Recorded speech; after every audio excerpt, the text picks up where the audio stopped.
Hey guys, welcome back to Chris is Losing It. Science shows that working together towards your goals makes you more likely to achieve them.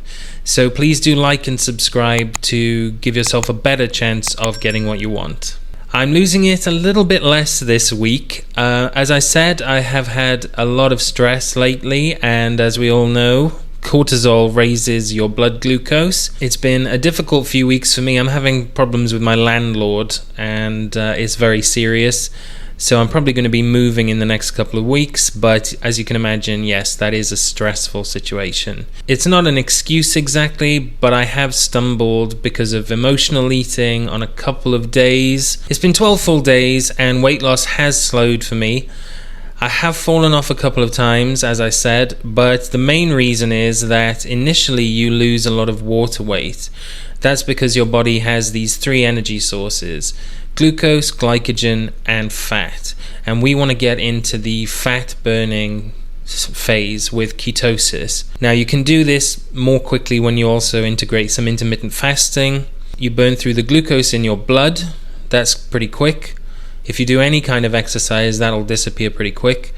Then you get into your glycogen stores. Now, glycogen is stored in your skeletal muscles, your normal muscles. And the thing is about glycogen that when it's stored 1 part glycogen to 3 parts water. Your liver also stores glycogen, and if you've got non-alcoholic fatty liver like I do, your liver and your muscles are absolutely stuffed with glycogen. So in my case, I lost about 7 pounds of water weight in the beginning. I burned through all that glycogen in the first few days. That's how I lost that first 10 pounds in 1 week. But after a weekend off the wagon because of stress eating, emotional eating this week, I put on what I think is about 2 pounds of mostly water. So again, I have slipped off a couple of days, and you can see the days I've slipped off from the calendar there. But honestly, at this point, it's very frustrating. I need to be kind to myself and say, yes, I am under a lot of stress, and so it's going to be difficult to stick to the diet that I want. But I also feel increasingly like, as Dr. Berry might say, I need to cut the bullshit and just stick to the diet, rejecting any carbs in order to lower the scales every morning. So far, my record is about 60-40, I think, in terms of days that I've stuck to carnivore, which Dr. Westman would say is not enough because it takes most of us a little while, 2 or 3 days, to get back into ketosis. And for some people, it takes a lot longer than that. He said up to about 2 weeks. Obviously, my feeling is that it's not worth it. It's not worth throwing away hard work and then having to spend a couple of days just getting back to where you left off. Unfortunately, then, no weight has been lost in the last 5 days. I lost a little bit of fat, and then I put on a couple of pounds of water, which I hope to lose in the next day or so. I want to make it clear that it's not back to square one, because when I was eating a high-carb, high-sugar diet, I know that my body was absolutely saturated with glucose and glycogen. And one way I knew this was that whenever I would eat something sugary, like a chocolate muffin or something like that, some cake, after a few hours that day, I could smell the food seeping out of my pores. I could smell the sugar seeping out of my pores. My body was obviously so saturated with glucose that the liver was just rejecting sugar and sending it out through my pores in the sebum, the oils you get through your skin. And I've got a very sensitive sense of smell, so I can smell when something's coming out of my pores. And I knew from certain foods, like as I say, a Greg's chocolate muffin, that when I ate, something from that would be coming out of my pores pretty quickly, because it was certain foods, certain smells.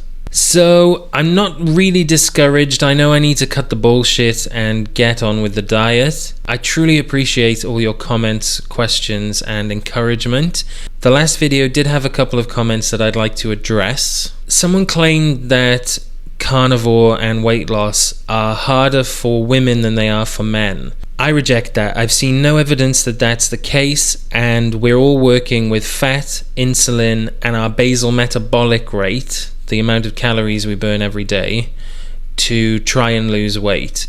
Women do have a need for a higher body fat percentage at the end of this process to keep their hormones in check. But for this journey, getting from very obese or, overweight down to a healthy weight, no, it's the same for men and women. It's keto and carnivore and intermittent fasting all the way down for all of us. Someone claimed that bigger people lose weight more quickly. Now, that is one of many possible scenarios. If we talk about very large people, very obese people, in some cases, your body is ready to go. It's ready to go on this journey. Maybe you've been doing some intermittent fasting, so your liver's a bit cleaner than the rest of us.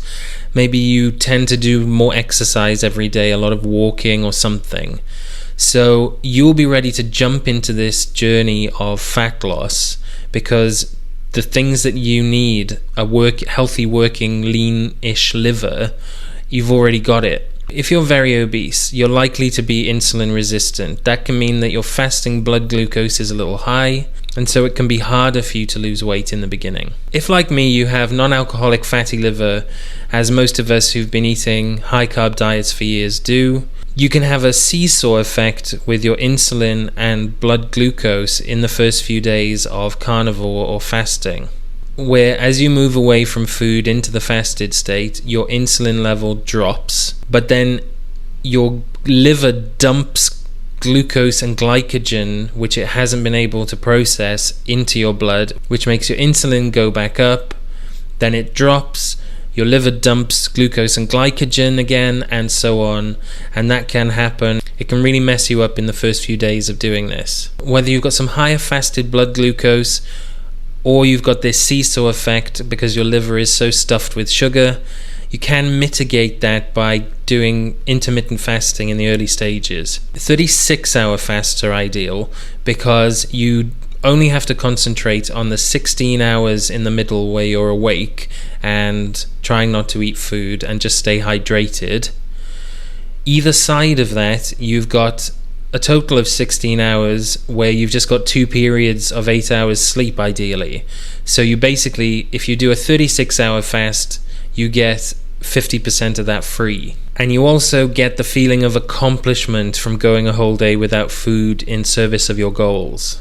So yes, that's it at the 12 full day mark. Not so much progress in the last few days, but I'm still motivated and I hope you'll all continue with me. See you next time.